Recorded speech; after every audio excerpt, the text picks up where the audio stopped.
At the 50th anniversary of my grandparents, they had been praying about kind of like our family prayer or mission statement. And what emerged from their hearts at the 50th anniversary was this phrase that we now call it Thoughts for the Lifetime. So it's a whole family mission statement on the importance of prayer, the Eucharist, on faith, and on doing God's will.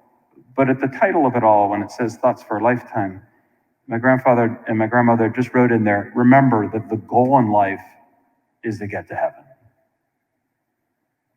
And when you hear Jesus teaching the apostles and teaching us how to pray, it's one of the first things that comes up in the prayer that Jesus has, is that our Father who art in heaven.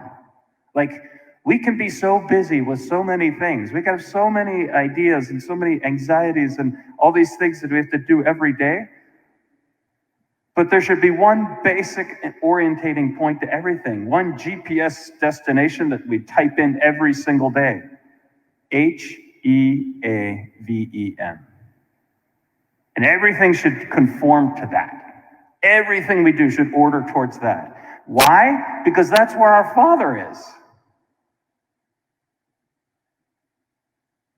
And so this morning we have that invitation from the Lord to wonder, have I ordered everything I'm thinking about today towards getting to heaven? Why? Because that's what our Father desires for us. That's how we can be his children. And when we order our lives towards heaven, we can experience the greatest and the most important and the most joyful and the most peaceful and the most fulfilling thing anybody could ever experience, which is we're the beloved children. We're the beloved daughter. We're the beloved son. Regardless of how you look, what you're doing, all the activities that you have today, it all comes down to experiencing the Father look at you and say, you're my beloved girl. You're my beloved boy. And cherishing that as you hear him say that to you.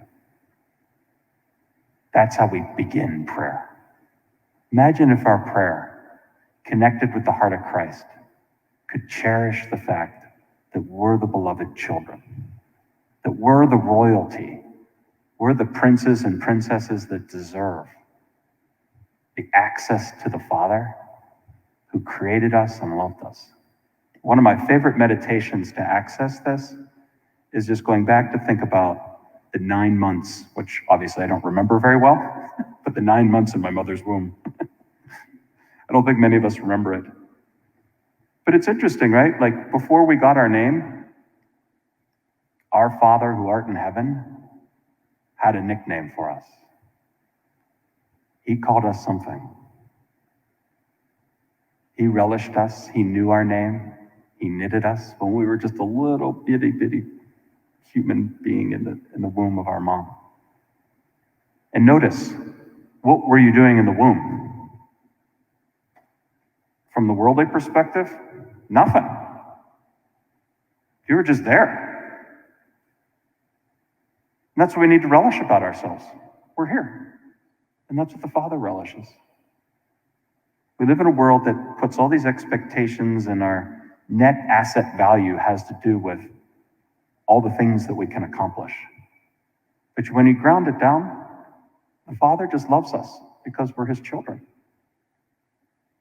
So let us today hug that little preborn baby in our mother's womb and hear the Father call us that nickname and just be happy that we can be his beloved children.